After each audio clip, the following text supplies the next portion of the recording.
Hey there, I'm Ginny. And I'm Monica. And this is Hitting Her Mark, Podcast for women in the arts, actors, filmmakers, artists who are passionately chasing their creative dreams. all juggling the beautiful chaos of caring for the ones you love. We're here to share stories, insights, and inspiration, proving that you can hit your mark without compromising what matters most. So if you're ready to make your creative dreams a reality, let's dive in. Keena Ferguson is a classically trained dancer and a graduate of The Ohio State University and has performed in a vast array of TV guest roles on many hit TV shows, including 2.5 Men on CBS, Gordimer Gibbons' Life on Normal Street on Amazon, and the breakout hit for FX, Atlanta, SWAT, and many more. Keena's television work experience also includes co-hosting The Way We Do It on BET with comedian Ricky Smiley. Keena's filmography includes a star-billed role in action-packed thriller Redline, a supporting lead opposite Stephen Dorff in the screwball dramedy feature American Hero, the indie drama Daughter of Fortune, and stylized digital action feature Forever No More. Keena Ferguson's achievements in legitimate stage productions include clinching the prestigious 2016 NAACP Award for Best One-Person Show and was nominated in 5 other categories. In addition to her acting and dancing passions, Keena is an accomplished director, writer, and producer. Previous films produced by Keena have screened at 35 international film festivals and been picked up for television distribution and garnered multiple awards. Welcome, Keena Ferguson, to Hitting Her Mark. Keena is a true multi-hyphenate with her career starting off in dance. You've danced with many notable artists, which we'll get into. You're an accomplished actress, appearing in a number of films and acclaimed TV series that we all know well. You're a writer. You've even developed a one-woman show in which you performed on stage playing multiple characters. A director, having most recently directed a movie for Lifetime. A producer, a host, a coach for artists, and if that wasn't enough, a voiceover artist for a number of video games, and a mother. We are so happy to have you here to share your knowledge. Keena, we like to kick off every episode sort of just starting from the beginning. We would love to hear where your artistic path began for you. Well, thank you for all that. Sometimes in those little moments, we forget all the things we've done. Right? So, Neil, I did. Yeah. You did that. Yeah. That's always nice. That's right.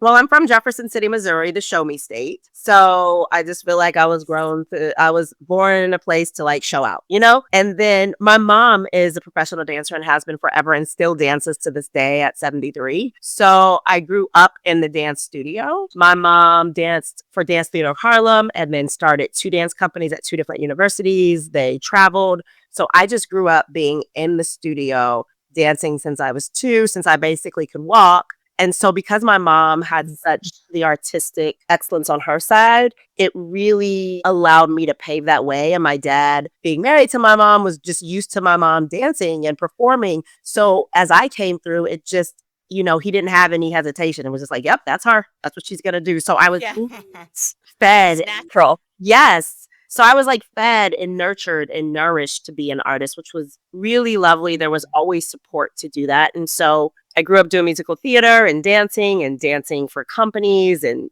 doing small regional companies. And then I went to The Ohio State University where I became a dance major and left there. I graduated on Saturday and I moved to LA on a Wednesday. And, Oh, wow.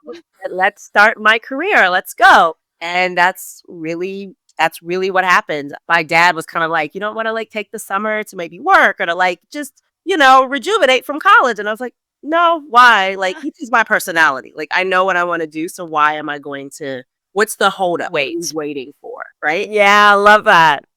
I had my dad and mom buy me a plane ticket on that Saturday night after graduation.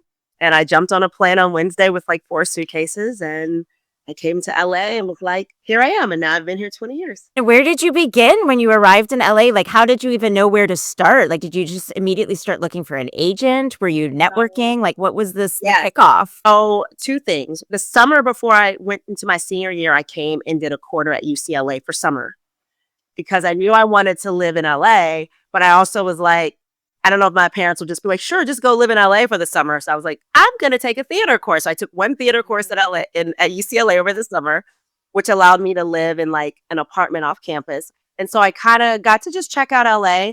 And so then I came back for what's in May? Memorial Day? Yeah, Memorial Day. And I always say this is crazy, but I went to visit an apartment in North Hollywood, and I was like, look, I love this apartment, but I'm graduating in a few weeks from college. Can you hold this apartment? Now, why this man decided to hold this apartment with no money down, I wish I could find him For a student. Yeah. Right. Yes, I could be like, thank you. But I was like, I live in Ohio, but I'll be out here. And he was like, you sure you want it? I'm like, I'm sure that I want it.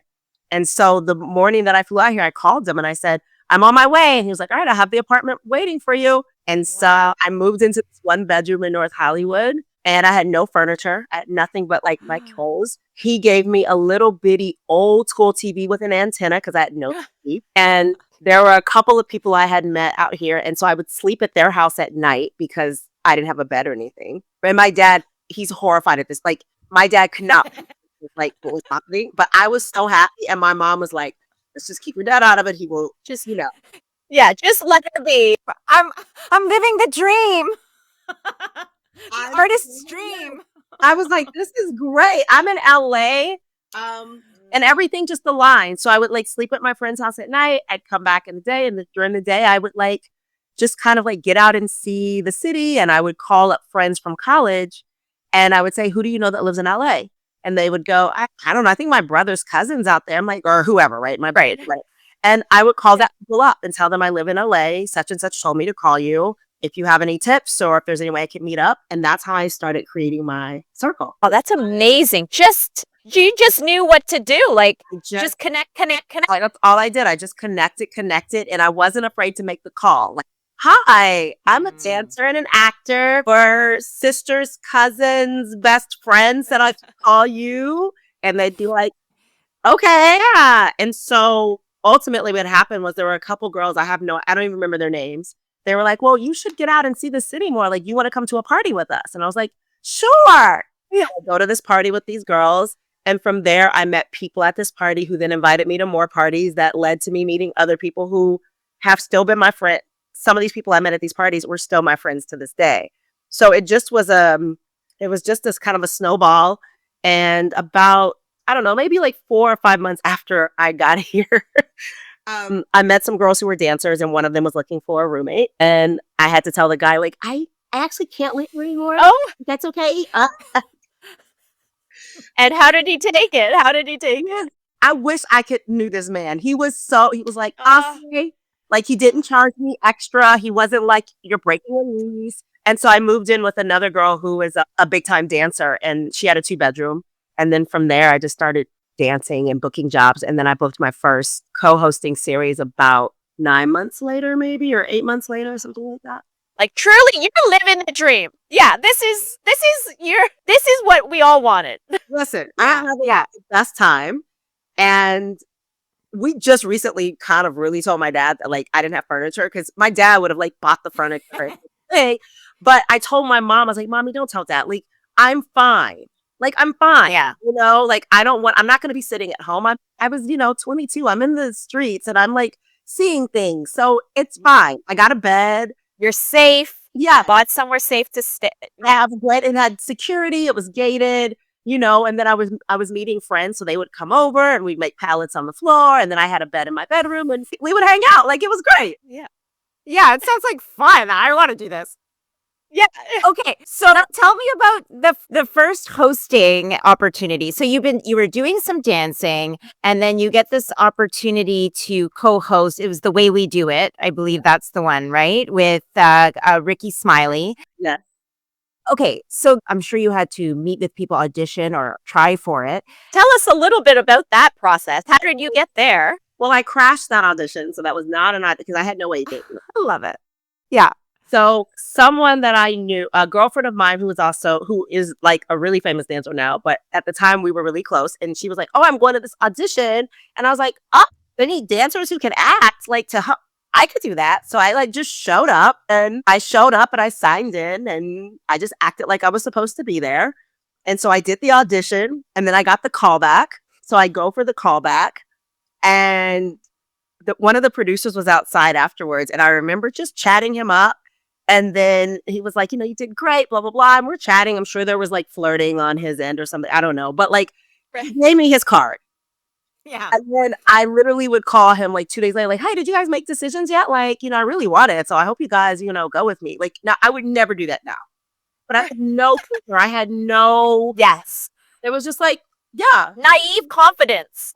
Almost. You're just yes. like, Yeah. why wouldn't I call? Why wouldn't I call you? I was great. You said call you anytime. You said you wanted to go out for lunch. So are you going to book me? I love that. And I feel like that's like something in the early stages of one's career. You have that naivety. You don't know what you don't know. You don't know what the rules are of engagement. So you're like, well, I'm going for this. I want it. What I always want to get back to. I'm always looking to get back to that because I did in fear and I didn't advice about crashing it. I was like, I fit everything you guys are looking for. And so then I did book it. They were looking for 3 co-hosts. So I did book it and it was great. I mean, my contract was not good, but I had no agent. It was like, oh, I can live off this. Great. Yeah, sure. Sign. Looking back, I'm like, what? I'm sure they were like, we got her. Man, this girl, nothing. But I was like, I'm on a show. I'm shooting every day. It's experience. My parents. Did your friend get a call back? No. I don't think that didn't go well.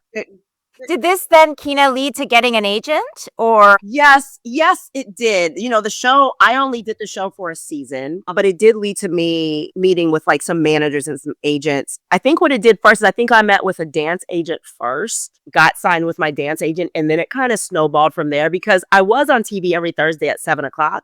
So it was easy to go, you can see me at 7:00 on a Thursday night. Just tune in to BT and there I am, right? So that did help me to start that. And it helped start some other things like getting into commercials and then modeling and doing some brand modeling and things like that. And then, of course, comes the stretch where you're like not working. You're like, oh, this is the part. Oh, yeah. That must have hit you hard. I mean, going from that high, right? Yeah, it did. But I also am very much like, it'll work out. So the optimism. Yes, it always does. Yes, as everything always does work out, right? Right, as it does. So I became a cocktail waitress at a comedy club, and I did that for a few months, and then I booked a national Coca-Cola commercial, and I was like, that's fine. I dealt with it. We're good. They're like, here you go. Here's your tray. Yeah, but I enjoyed working at this comedy club. So I would do, like, he'd be like, hey, are you available to come in? So I would do like some, like 1 or 2 times during maybe a month. And it was honestly, that was when before Kevin Hart was exactly who he is. So I was friends with Kevin Hart then. And my goodness, like all of these people that we know now coming up because I was there. Comedy scene. Yes. Yeah. So many of them who are either writing on shows or have their own shows or doing, I knew from then. And it's been great to be like, wow, these people, I would watch their sets. Like Dave Chappelle, when he came back from Africa after quitting his show, his first stop was at the comedy club I worked at. And so I got to see his whole set his first day back. Like, you know what I mean? So those are things that I was like, this is such a fun job. But then, and then I just kind of kept moving. I guess my question is, the dance was your foundation, right? It was the big, strong beginning for you. How did that then, so now you're doing commercials. How did we start to transition? I know you did some theater as well, some stage stuff. I know there was the Will Smith produced play where you were touring for a bit as well. And then we start to get into the TV stuff. What was that transition like, going from dance into stage performing, like acting? Right. The question, what was that exactly like? In my mind, I always married them all together. Like what I always say now, even as like, I'm just a storyteller. And in what ways I tell that story depends on the day. Some days it's dance, acting, some days it's writing, but it's just storytelling for me. And so the biggest thing at first for me was just like getting the agent to get the opportunities to be in TV and film. Like that's the biggest breakthrough, right? Like how do you make that happen? Mm-hmm. So I think what happened for me was, that's such a good question. I'm like, what was that transition? I think the Coca-Cola commercial really set it off because back then it was a 90-second version, a 60-second, and a 30-second. So I had 3 different versions running. It was running in Times Square. It was running internationally. It was opening for movie theaters. It was with the rapper Common and the singer Maya. So it was really big. As I got my agent, people would be like, oh yeah, the girl from the Coca-Cola commercial. So it did help me get auditions. What I think that I wasn't quite ready for was like all the things that you do have to know about TV. right? Like I was coming in with my great personality and like my great like acting skill. Right. Right. The technical components of being on camera. Yeah. I think I remember one audition and I knew it so well and I was really well prepared. But I think about this often. I was holding my sides and I remember as I got done with each page, I would just drop it on the ground. So I'd be reading, and I go, about, right? And I was just thinking like, why are you like now I'm like, why do you do What? Where did you get that from? Like, because it's dramatic. I don't know. Like, I think that this casting director had to be like, and I remember It's distracting a little. and I remember seeing her eyes like clock it for a second, but for some reason in my head it was like, done with that page, nailed it. Done with Why don't you know why I would do that? Like,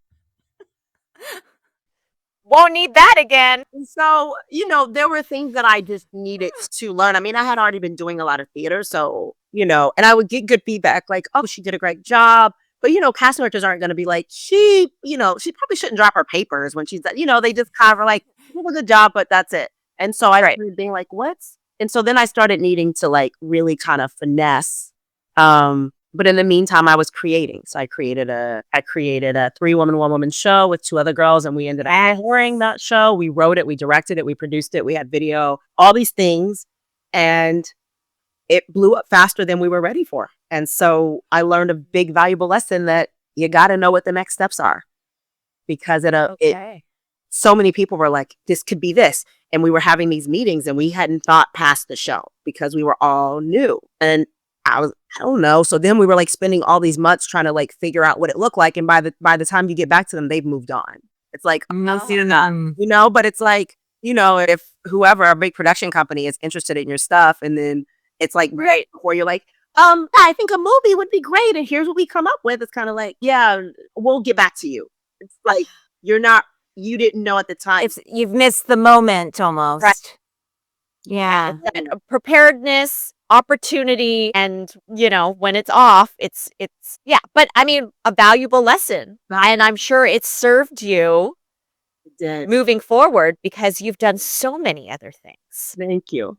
But yeah, that show was amazing, and we toured that show. We did colleges, we did big festivals.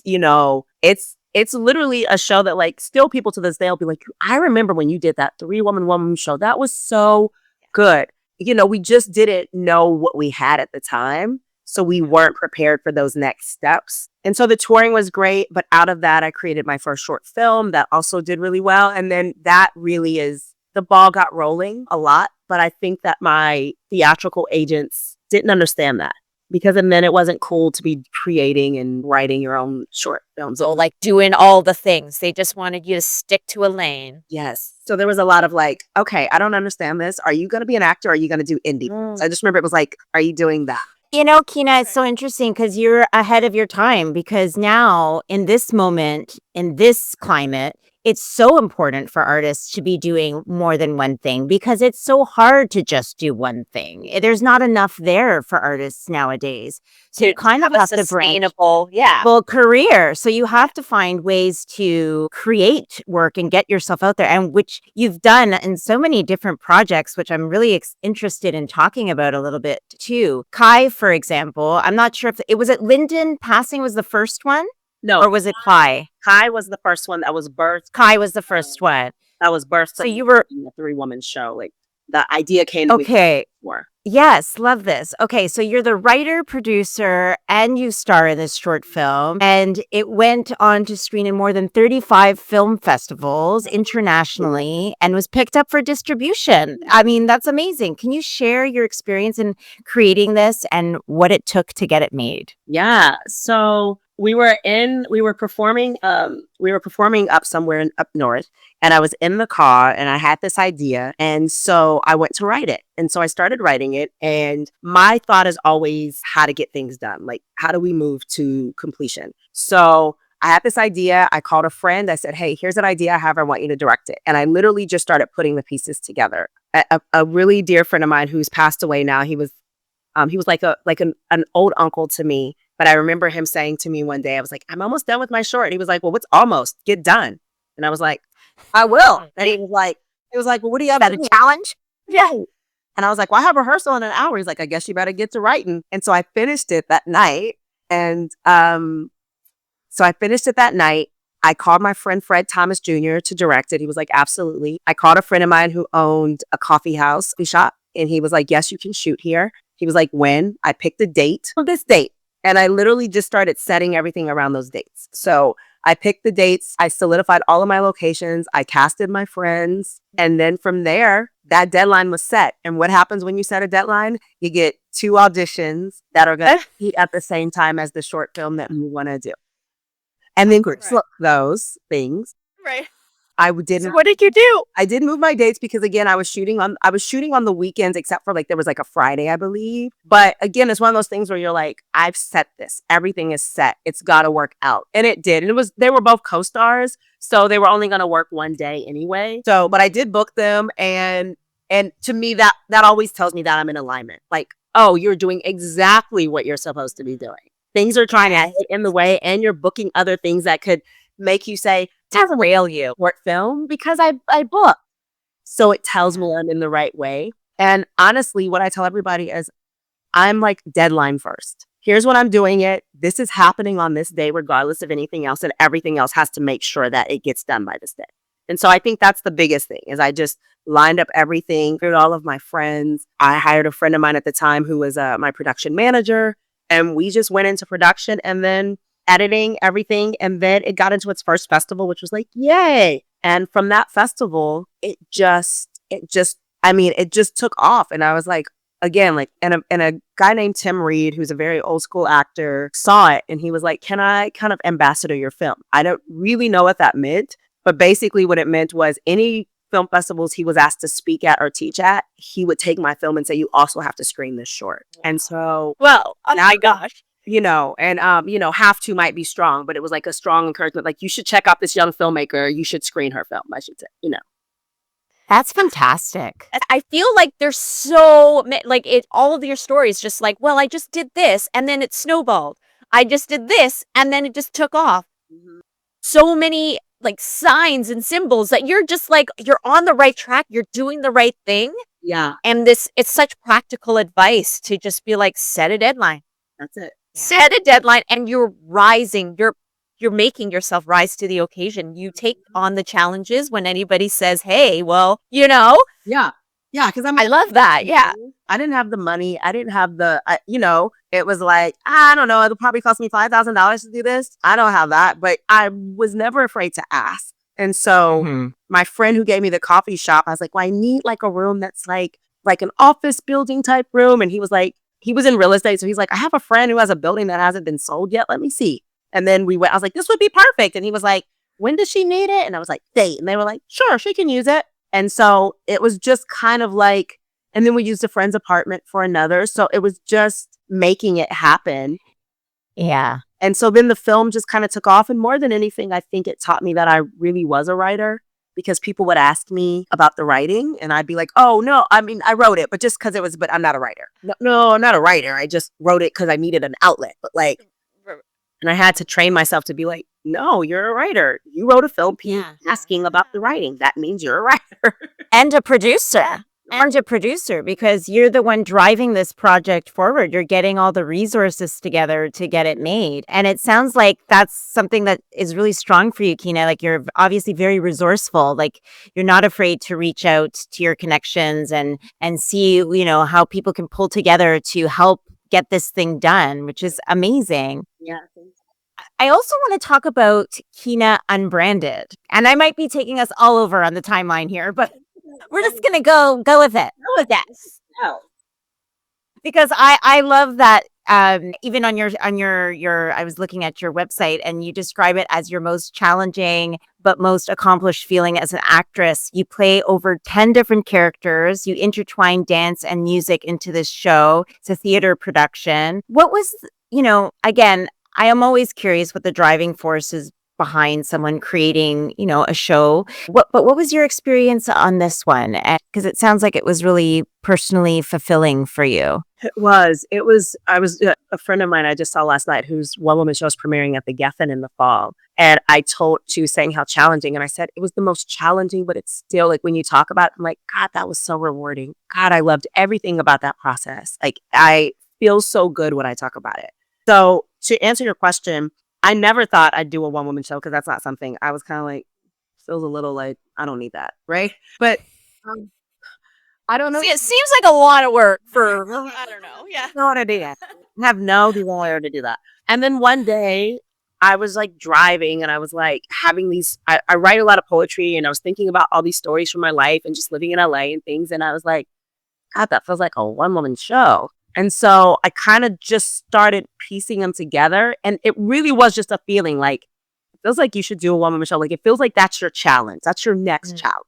And so I kind of was like, whoa, okay. And so what used to be the Elephant Theater, it's not called the Elephant Theater anymore, but what used to be the Elephant Theater, I knew the guy who ran it. And I was literally driving by one day and I stopped in and I was like, hey, Dave. His name is Dave Fofi. I said, Dave, I want to do this one woman show. Could I do it at this theater? And he was like, when? And I was like, so this is like December.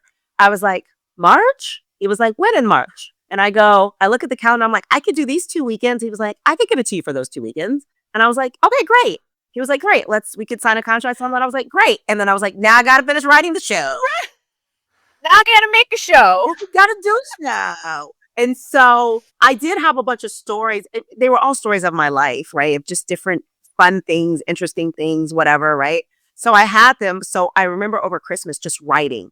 And for me, I hadn't seen a lot of one woman shows. And so I decided I was going to keep it that way so I wouldn't be influenced to try to recreate something that I've seen. So it wasn't really like a fluid show. Like it wasn't like, so it all started here. And then this is the story. It wasn't. It was like a hodgepodge of how life is, just like things that are happening and whatever. And so my friend Tanya Alexander, who's also a dancer and an actor, I was like, she's the perfect person to direct this. And what we did is we puzzle pieced it.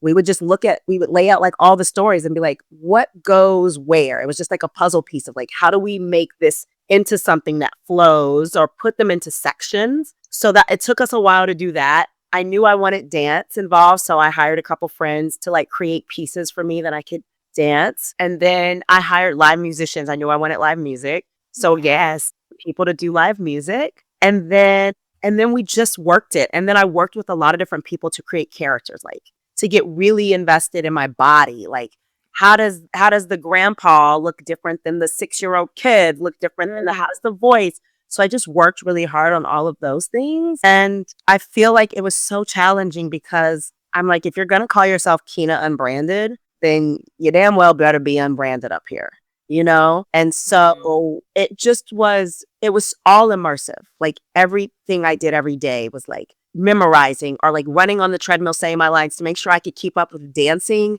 and acting and doing all these things nonstop for 90 minutes, right? It was just all immersive. And I remember opening night, there was a feeling of like, if I can just touch one person, that's okay, which is not my normal. My normal is like, is it full? I hope I do a great job. Show up, show out, right? But it was like, not. It was just like, there was like a calmness of like, you've done the work. These are all your stories. All you can do is tell it and people will either like it or they won't. But if you do what you want, you won't feel like you let yourself down by doing what someone else wanted and then not getting you know? So I would say it was probably maybe 3/4 full. You know, it wasn't sold out for that opening night. And my production manager at the time, it went great. People loved it. The next morning, my production manager calls me and she's like, girl, we sold out. I was like, what? She was like, girl, look on, like people were writing reviews. Somebody was at a commercial audition and was like, you have to go see this one woman show. So then she was like, girl, I was at an audition. Somebody was talking about the show.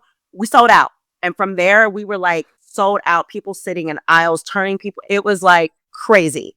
And it was just rewarding because it was my words and it was my characters and it was my story. And I wasn't looking to please. I was just looking to tell and reach. And it was new for me to not be like, I hope they like it. I hope they like me. I hope people think I'm a good actress. It was just like, this is the story and I'm the pathway and I hope that it reaches you. And if it doesn't, that's also okay. And that gave me a lot of peace around performing it. And then, so it really moved me to do it. And I'm a person that likes to create an experience. So like I had a food truck after and I created like, I had another friend of mine create like stickers and kind of like this like free merchandise that people would get when they came in that told them more about me and that they could tell me more about their experience. So I really tried to create an entire experience with Interactive. yeah. Yeah. From I- beginning and Yeah, I have a question about how you came up with the name, because I know sometimes that's the hardest part. You have this concept and then you're like, now I've got to label it in such a way that someone might want to be intrigued enough to buy a ticket. Yeah, tell me about that process. Did the name pop up to you right away? Was that what sort of inspired you, or was it a collaboration? Did you have different iterations? I didn't really. I mean, I knew I wanted it to be kind of what you said in the opening, right? It was like I do all of these things and I feel like I'm so many different, not different people, but I have so many different sides to myself. So I just felt like it needed to be something that did not put me in a box. I needed it to be something that was like, here's this part of my life, here's this part of my life, here's this part of my life, here's this you may not know about me. And so I think it might have gone through like, no boxes or no labels or like, I think it might have gone through things like that, but it was always something like that. And then unbranded sounded right. But then people were kind of like, I think someone was like, you should use your name. Right. And so then Keena Unbranded came about. And then the tag was no labels, no brands, just me. And so that really So perfect. was it, right? Because if you knew me from Missouri, you were like Keena the dancer. If you know me from LA, it's like, oh, Keena the actress. If you know me from here, it's like, oh yeah, she really is into this. And like, I just feel like there's all these different things. And I just wanted people to come in and be like, look, we have so many different things inside of us, right? Like, stop trying to tell me I can only do this and I can only do this. And I can, like, no, I'm a crybaby over here when I watch a movie, but I'm super strong and confident over here. And then yet I can a little, wuss on this. So, like, there's just so many different things. There's versions of us on like any given occasion. Yeah. Yeah. And we've had this conversation before too. People will judge your work based on your demo reel. That's the work I've booked, but I'm capable of so much more than this, right? So finding ways to show people what you can do, in this industry. So that's where the whole creating your own work comes in as well. I'm curious, Keena, do you have advice for artists out there who are trying to create their own work or trying to get a project off the ground? Like, is there anything that you've learned along the way as you've been creating these films, creating your own theater pieces that you could share with artists who are also, trying to get something off its feet? Or something that you always tell, you mentor people, right? And you're a teacher and a coach too. Yeah. And my company's called Now Go Get It Done. And that's the biggest advice I tell people. I meet so many people I've had so many clients who have amazing script ideas and amazing things, but they're letting things, usually it's financial, get in their way, or they're letting their fear of not thinking it's good enough, or they don't finish it all the way, and I'm like, look, the biggest thing I heard, and we've all heard this before, is there's a lot of amazing ideas in the graveyard. You know what I mean? And so you can either get them out so the world can see them, or you can let them never be seen. And so I think and I like to be really practical. Finish whatever it is that you're saying you're going to do. If it's give yourself 10 minutes a day to work on it because you need to get it done, then give yourself that, right? This is your job. I'm like, is being an artist your job? Is that what you want it to be as your job? Then you have to put in your work hours. And that can't be when somebody tells you. It has to be self-motivated, right? So put some hours in to do that a day, right? Let other people read your stuff and collaborate with you, whether that's brainstorming, because it just motivates and moves you to have someone else. Don't be in a box. It's too hard to be in a box because then we start we get here and then it's like, it can all be very lonely to write and do. So collaborate, and then I tell people, get outside, change your scenery, go ride the bus if you want, or the train, just to be inspired by seeing life, by seeing people moving and life moving around you, which will inspire you. And then once you decide once that's done and you decide what it is you want to do, set a deadline and make it happen. Because if you set the deadline, things will fall into place. And even if you feel like it won't, it will. Does it mean you might have to alter? Yes. But if you don't set a date at all, it's just going to sit on your laptop. And you're just going to go to film festivals, or you're going to see a show on TV and go, oh, I had that idea a few years ago. Man, I wish I would have done it. And how many times do you want to say that? I wish I would have done the idea. I wish I would have said that. Oh, wow, that person got another film out. Wow. Okay, I'm going to really do it. I won another award. Right. You got to and it can be hard, but, like I tell my babies, we can do hard things. great. Let's do hard things. It's fun. Let's do it. Yes. Yeah. Oh. To be challenged. Okay, let's talk a little bit about how this has sort of transitioned into directing. Can you share a little bit about that experience? What was it like leading the creative direction of a film? Like, you're in charge of the actors, you're in charge of the crew, the creative vision of the story. Vision, yes. Yeah, it's all down to you. What's tell us about that. It was wonderful and amazing, and it was everything that I wanted. I'm a Lifetime fan. I've been watching Lifetime my whole life. You know, holidays, me and my cousins and my mom and aunties and all watch Lifetime.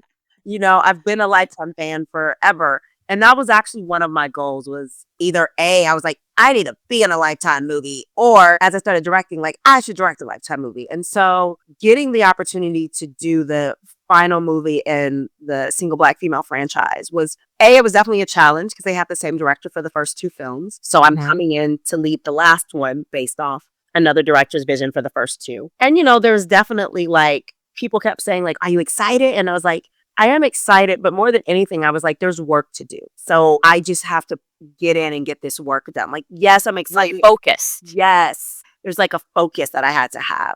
And so when I got to Atlanta, you know, and met my team, you know, there's no time to be like, whoa, it's just time to be like, here it is. Everyone's energy comes off of your energy. Does this girl know what she's doing? Is she going to lead this ship? Okay. Does she know how to? And they didn't know it was my first feature. So, you know, I just had to kind of show up, and it was really wonderful. Yes, it was challenging, but it was wonderful because as a director, you're on all sides, right? Like you're handling egos and attitudes and personalities, and you're handling making sure the vision and the script, you're handling producers and networks who are like coming at you with notes and like making sure this, and then your crew in general, you know, and then making sure your vision stays by while also taking notes from producers and network who are also like, and also, and then remember, you know. And so what do you fight back against? Fight back is strong. You know what I mean? Like, what do you like Push back. Yeah. You.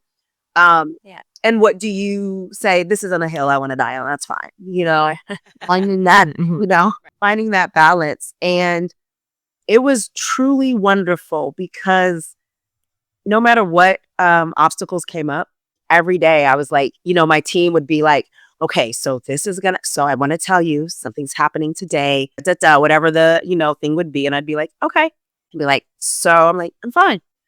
I'm making a movie.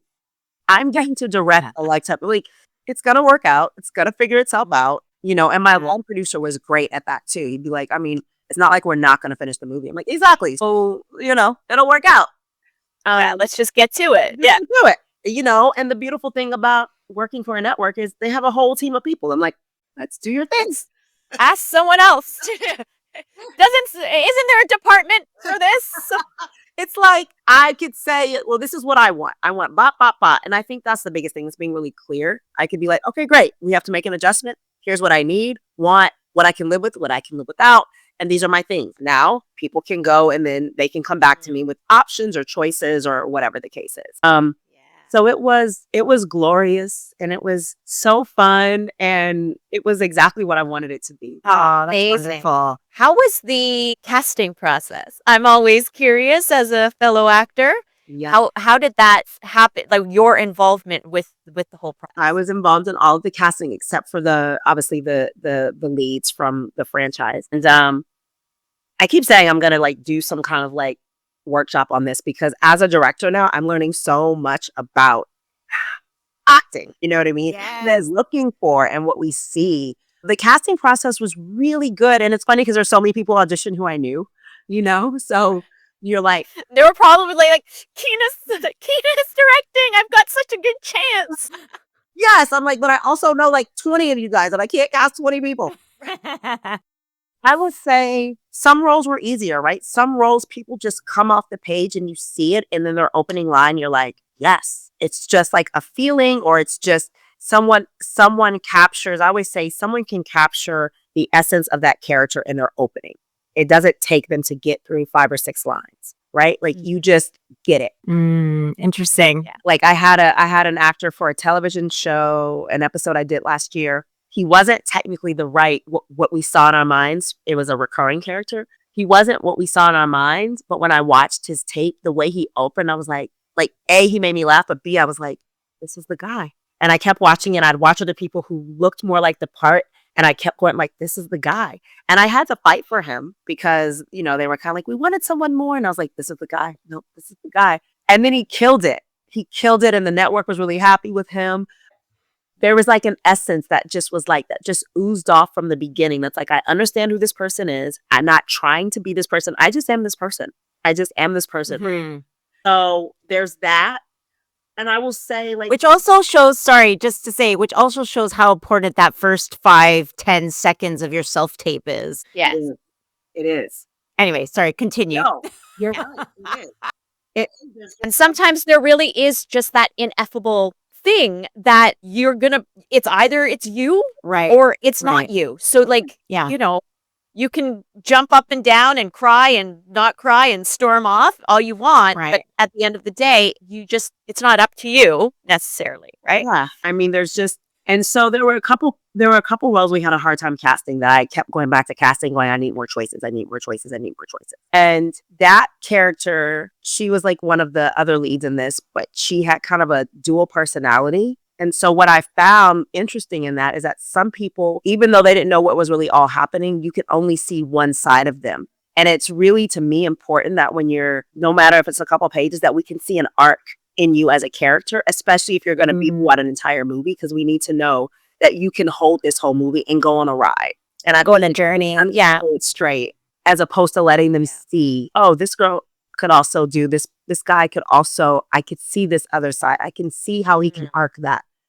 And that role was really hard to cast. It came down to a couple people. And ultimately, maybe I shouldn't say this, but ultimately I was able to lean on casting, because casting also knows some people, right? Like, so it's like, Jenny, I know you are out there a lot. It's like, I'm sure there's cast directors who know your work, who love you, who know what you do. Right. And so if I were to go, hey, I love Jenny, but I also love Monica, if they know you more, it's easier for them to go, well, I've cast Jenny a couple times. She always is great on set. She's really great to work with. She's easy, so that's an easy choice. And Monica's great too.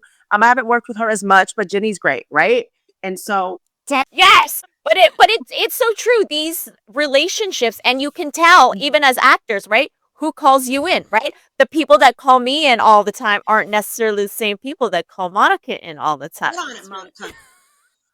In these situations, though, do you find it helpful if they've sent in contrasting takes? Like, even because I know sometimes they're like, you know what, just one take. But you're like, I have two in me. Would you watch the two? Yeah. I like it. And I will say, because I'm an actor, I watch people's tapes all the way through. I feel like, it's like my own personal ode to actors. Like, I will watch your tape all the way through. I don't care. Right. And I will watch your second tape. And I do like a contrasting take, right? Because it allows me to see another side of you as well, especially if it's recurring or if it's a strong and you're going to have to like arc throughout this thing. I think it's helpful for me to see that. Unless, however, if you're like, this first take I have really gives you everything and I can hang my hat on this take, then I don't need that second take, right? So I think, and I also think people get really caught up in a lot of things with casting, like with auditions, right? Like we get caught up in so many, from the technical to this. And the biggest thing about the technical for me is the sound. Like, that's the one thing that would drive me nuts. Like, I can't really hear you, or if there's like, it is a big echo. I don't care if a bus drives by because you're taping at home, but the things like, if I have to be like turning my, like, I can't really hear, that just is like. It's a distraction. Yeah. You can't get into the performance if you can't hear it.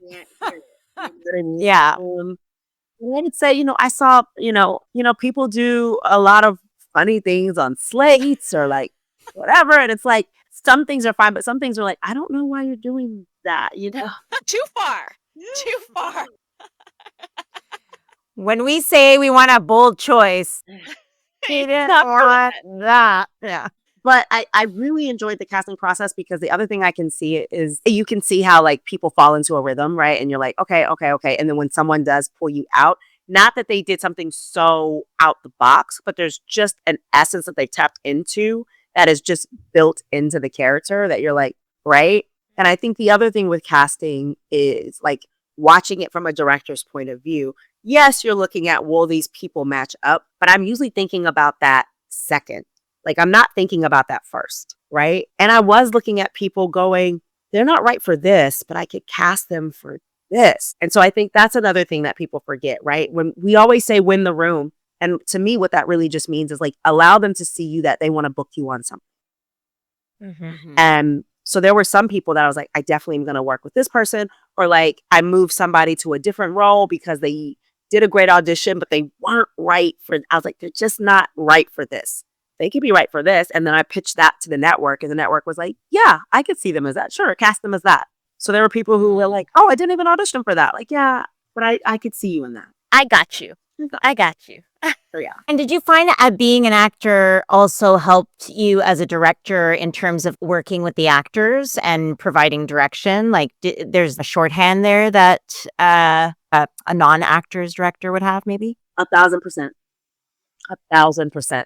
The way that I was able to communicate with my actors and talk to them, you know, and they will say, I love this. Oh, I hadn't thought about that. Oh, I'm so glad we're talking about this, you know, because I am coming and I'm thinking about your story, your backstory, you know, and it's easy for people to say things like, oh, okay, I really want to do this here. And for me to go in and say, I know why you want to do that, but let me remind you where we are in the script and what the bigger overall picture is here. So we maybe can't do that there, or maybe we need to hold that to here. And a lot of my actors would always be like, I love that. Thank you for like keeping me in line with the story, keeping me, you know, on task with where my character is. You know, and I think those are insights that I just as an actor have. And Yeah.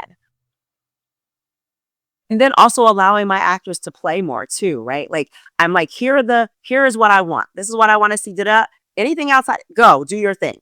Do your thing and like give me even more ideas, right? And I've been on set where I don't feel like that's been the case. It's just kind of like, you might just do it. And it's like, okay. Or I don't give you any note at all. And they're just like, all right, moving on. You're like, was that it? Yeah. Is that going to make the edit? So you have directed prior to this. This is your first feature film, but you had directed episodics before and shorts and stuff. How did you pitch yourself? Like, how did you end up directing this?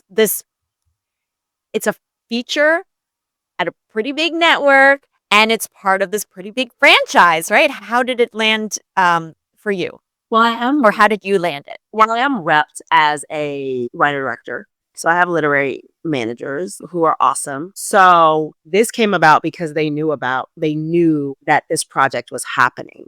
And so they pitched me. And I had a meeting with Lifetime, I don't know, maybe earlier in the year, last year. I'd had just like a general meeting, which is something I do as a director, right? And then when this opportunity came, it was really just through my managers, like it would be through an acting agent, right?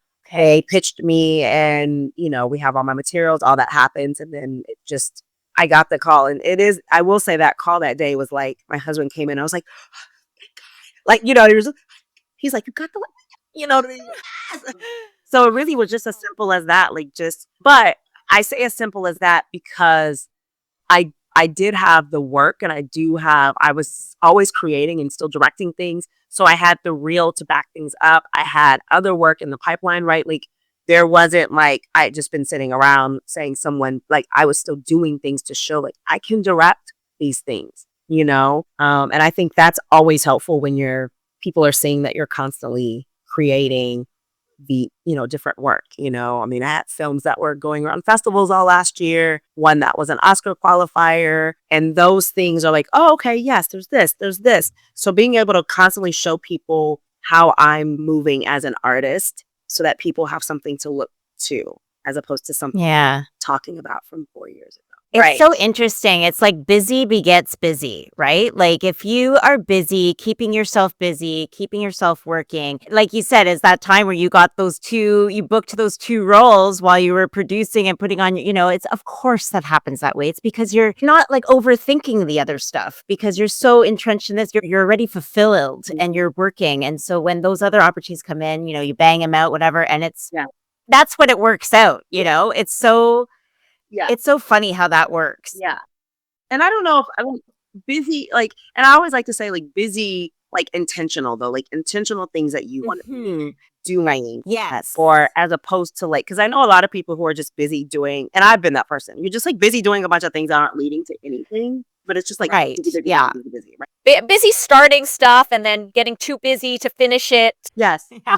Yes. Yeah. Yes. And so, even now I'm like, okay, I'm writing a couple things. Okay, I'm gonna shoot something in the next month or two. Like, even if it's small, I'm just gonna shoot something that is something I haven't shot yet or a different little story, just so I can have something else to be working on my directing craft and my writing craft and showing another side. Those are things that it's like, okay, it's slow right now. So what are you gonna do? You know what I mean? So here's your time to create something else that you can show something of. And those are the things that I feel like you keep learning and growing. And it's like, okay, I can test this out. I teach a lot about, or I shouldn't say a lot, but I talk a lot about iPhone filmmaking. And I did a little short on my iPhone last year at some point for no other reason but to just do it. Just to be like, let me test out some things. To say I've done that. Yeah, let me test out some things on here. Let me test out these apps. Let me just test out what this will look like and work and peak with. For no other reason but that. And I feel like those are the things, like that's the work stuff that helps you get other work, because you're not, it's like when you get an audition, you're like, oh, I haven't had an audition in 2 months. Oh my God. Okay, I got to do a really good job. But if you've already been auditioning or putting yourself on tape or being in class, you're like, yeah, this just feels like I'm doing what I do every day. Yeah. And just by you taking out the iPhone, and you're also learning and growing. So you're not just wasting your time. You are learning a skill. You're even by trial and error, even if it doesn't work out, that at least you learned that it doesn't work out and you got to do, you need better equipment or whatever. So speaking of busy, being a parent of children who are also in this industry as well, seeing from your Instagram, our podcast is a lot about women who are juggling so many things while trying to pursue a creative career. How do you manage to juggle all of the things and then also guide your kids through this industry? I don't know. I don't know. How do you do it? I don't know. How do you do it? Shout out to my husband, because he's so good at backing me up when I'm so busy. He is just great at, you know how some people will be like, I know I have to tell my husband, like, I don't have to tell my husband what to do. I don't have to like give him the instructions. He knows all the same things I do and more. So there's no like, babe, don't forget that, like, he just knows. We're on the same page. He knows. So you don't have to write him out instructions. No, none of that, right? Like he's, we're that way. So that's really great. So when I'm away and stuff, I don't have to think about it. He's got it. So that is very, very helpful. It is hard. There are a lot of auditions for my kids that I turn down because I don't have the time. I'm like, I don't have the time to do that. I don't have the time to shoot that. Or those shoot dates may, conflict. And, sometimes as an agent is like, you're going to turn that down. Like, yeah, I am, because they're young and there will be so many more, but this is not the end. So I think that also helps me realize is like, this is not their priority. So I don't put a lot of like stress on them or myself. And as minute I'm kind of like, I'm like, you can just, we'll decline that audition, or, Right. Right. The moment it feels overwhelming, you're just like, it means it's too much. And so shut it down. Right. So I think that also helps, because I try to keep that low stress for myself and for them. But it is, it's tough. Like there are definitely days where, you guys are moms. So where patience is thin because you're trying to do 10 things and the kids don't care about those 10 things and they're asking you to do this and you only have this much time and you're like, will someone please just stop and do what I ask you to do right now? Just do it. Yeah. You know what I mean? Oh my God. Every day, that's what I say to my kids. If you would just do what I asked you to do the first time, please. Life would be so much easier. It'd be so much easier. I'm like, when will you get this lesson, please? So that is, that is definitely in there. Right. And so what I will say is what I try to do is when I'm not as busy or I'm at home is to really try, actually screw that all the time. Whenever I'm with them, I try to be with them. Right. Like when we all have dinner together pretty much every night, if we're all home together. So that is like my phone is away. I'm talking to them. We do like our nighttime stretches as a family. When phones are away, we're all stretching. When I'm putting them to bed, like I try to have a lot of moments where I'm just with them. And that means even if it's 10 minutes, right? Even if it's like, will you play with me? And you're like, I have to do a voiceover audition. I have to, in my head, I'm like, absolutely. I'll play with you. I cannot wait. Let's do it. Right. And in my head, I'm like, I have so much to do. You're like, these action figures are fighting, but But that's usually what how I feel like I'm able to do that. Is like, okay, these 10 minutes, you won't get these back. This is with your kid. Just be really present. So then I'll play cards with my son for 10 minutes. Phone is away and I'm just playing. And like I said, even if it is only 10 minutes, which doesn't seem like long, like for them, it's like, mommy played with me and she was fully invested. She was not distracted. And then it's like, okay, now I'm going to go do my voiceover audition or prepare dinner or, or like sometimes I just want to work out by myself. But my kids want to work. And so I'm like, it's okay. Please, yes, come work out with me. And, as much as you love it, there are some days where you're like, I have to, you're in my way. I'm trying to do. But Right. I can't downward dog with you laying there. Like, right. Well, then I just try. But, I'm always like, you know what? You cannot get this time back. And it's okay if dinner is 10 minutes late because you just took a little bit more time to be like, yes, honey, lift your little weight. Like, okay, great. We're doing it. Right. And then like finding the joy in that. And, that's all I got. Like, it's, it's hot on these motherhood streets, And I think when before I had my second, when I just had Kairos, a friend told me once, she was like, because I was kind of complaining, but I was like, but I'm so grateful for my son. It's the best thing ever. And I love everything. And she was like, girl, you ain't got to do all that. She was like, things can be hard and beautiful. And I was like, Absolutely. that's what it is. It is beautiful, but it can be hard, yes. And 100%. so that's what I take a lot. Is like, this is really hard today because there's a lot happening and I have to do that. But also like, aren't they so cute? Aren't they so fun? Aren't they so, And then one day they're going to be teenagers and they aren't going to do this with you no more. that. I'm getting to that stage. Yeah. Oh, are yours older? Yeah. So I have a 15-year-old and a 12-year-old. No. So we're getting to that stage. But they still like us. They still want to hang out with me. So far, that might be different in a year or two. We'll just ride this wave. Yeah. But yeah, it's so hard. It is such a challenge. And anyone who says that it's like easy, it's not easy. No. I mean, maybe when they get older, they become a little more independent, but it's challenging in a different way because they need you emotionally and mentally. Like there's different challenges. They have that age. opinions now. When they were little, they just did what you told them to do. And now they're like, no, I don't want that. And, I want to do this. And what about this? How much are you going to pay me? Yeah. How old are yours? Yeah.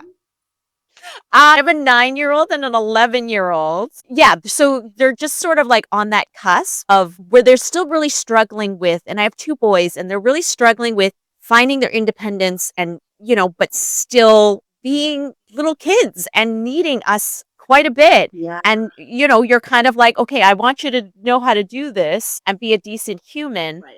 But I feel like maybe you need a hug and you won't admit it. Like, And it is, I feel like everyone says like yours are older. So you guys are still going through the same struggles. Cause every time you're like, okay, when they get this age, it'll be a little easier. And then you meet parents who are like, it's not easier. It's the same. It's different. Separate, right? But especially like when I have to be gone. So it means that like they're not even sacrifices. Like I came home for 30 hours during my Lifetime movie because it was my son's birthday party and we had planned it. So I booked it and then it was on a Sunday. We had planned it on a Sunday. I shoot Monday through Friday. I didn't get off set till like midnight, but I was like, I'll take that 5 a.m. flight on Saturday morning and I'll take the 5 p.m. flight back Sunday. You know what I mean? So I was literally in LA for 30 hours and I will do that every single time, which sure, am I tired? And my team was like, we'll have your matcha ready as soon as you get here to set. We'll be right here with all of your favorites. Like, everyone was supportive of that. And I am really vocal about the fact that I have kids and that is important to me, more important to me. So that people understand that like, whether it's an acting job or whatever, like I'm not apologizing for my kids. I'm not apologizing because I need to take a call or it's like, hey, yeah, I'll still be available, but I'm going to go home for 30 hours. And luckily on the Lifetime movie, I was really nervous about doing it because it was my first feature, but it was my line producer. He was like, so what are we talking about? Why are we questioning this? And I was like, this is my first. He was like, yeah. And I was like, and this was a guy. And I was like, yeah. What? He was like, if we need to reach you, I'll call you or email you, but I'm sure we can handle whatever needs to be handled until you get back. And then we'll just be prepared for you on Monday morning. And that support was like, thank you, and the producers, they were like, yeah, okay, bye. go. And this is like a reoccurring theme in a lot of our episodes, how important it is to have the people in your life that support you, like having a partner or family members that can help step in with kids when you need it, having a team that supports you, that you're working with, and even your agent, understanding that, things are going to come up or whatever, it's so important in making it happen in this career. You need to have those right people around you. You do. We are reaching our hour here, so we're going to wrap it up with the final question that we ask all of our guests. Keena, what does hitting her mark, Keena, mark mean to you? How do you define success in your life? And this can be personally or professionally, or both. Hitting her mark to me means joy, health meaning, obviously healthy physically, but mind, body, and soul. But more than anything, it means joy, love, and like enjoying every moment and experience. I would say that's what that means to me, because that's what I want to do. I want to wake up every day and just feel joyful. I want to be surrounded by the love of my family and my friends. I want to be 100% healthy. And then I want to enjoy all the moments. And that's from, when your kid doesn't want to get dressed, finding the joy in that, and even being able to laugh at the frustration of that, to, being at Disneyland or taking a trip to Paris, like just finding the joy, because we only get this life and I don't want to miss it. Beautiful. That's great. It's so great. Your optimism, it just oozes, and I love that so much. Thank you. Thank you. Thank you for being here with us today, Keena. It was so great diving into your career and your journey. We really appreciate your time. Thank you. Thank you so much. So many inspirational moments from that conversation with Keena. There were so many things that were really directly as if she was speaking to me. The deadline thing was a big one. I feel like what great advice. Just set a deadline and start planning around it, and things are going to work out. But I also love how she stuck to it, because it would be hard to say no to 2 bookings.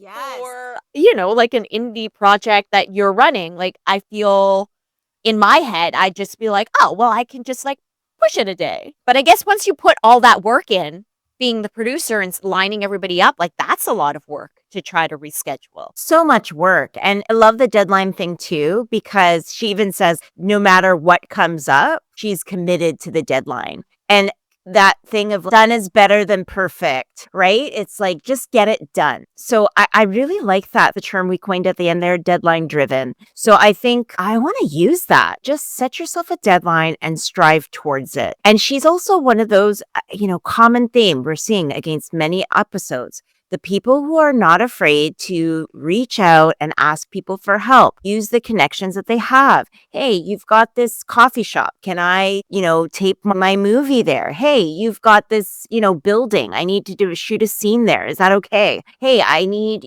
it's like you got to reach out, use your connections and the resources you have to get it done. It's so impressive. And I think another theme is sort of prioritizing yourself, which I'm realizing more and more that I don't. And that is also like the artistic things that we build for ourselves, right? We think, you know what, sure, I'll just write this later because I'll wake up extra early to write that because, this needs to be done urgently. I'll just take over the urgent stuff right now. And you push it back, you do things for your kids, you do this, you do that.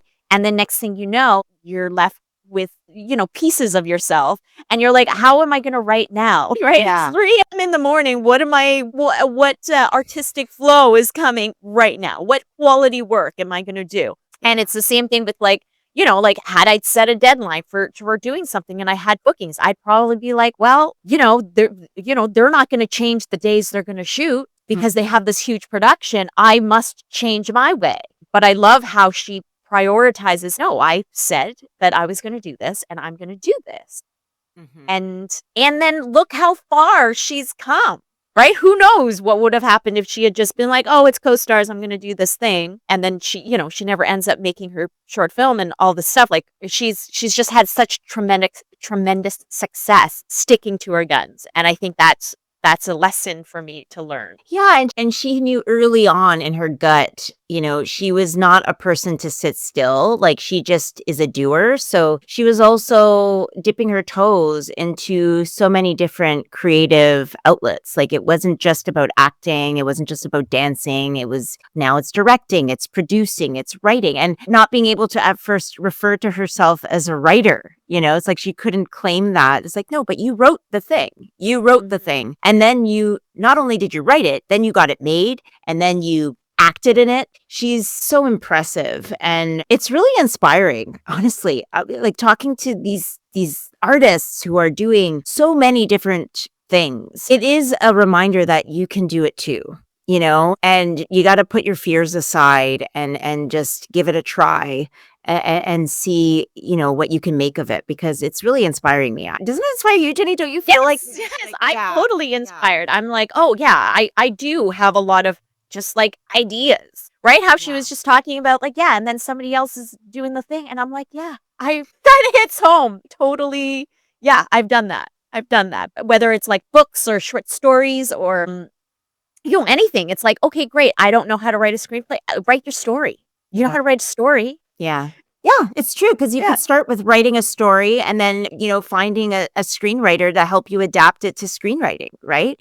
Right. So you never know, and then you can start to find some actors to get it read, and it can snowball from there, right? Is what we're learning. Little step by little step. Yeah. So I hope people take that away from this episode, just to get out there and start creating. So thanks everyone for tuning in. Thank you so much for joining us today.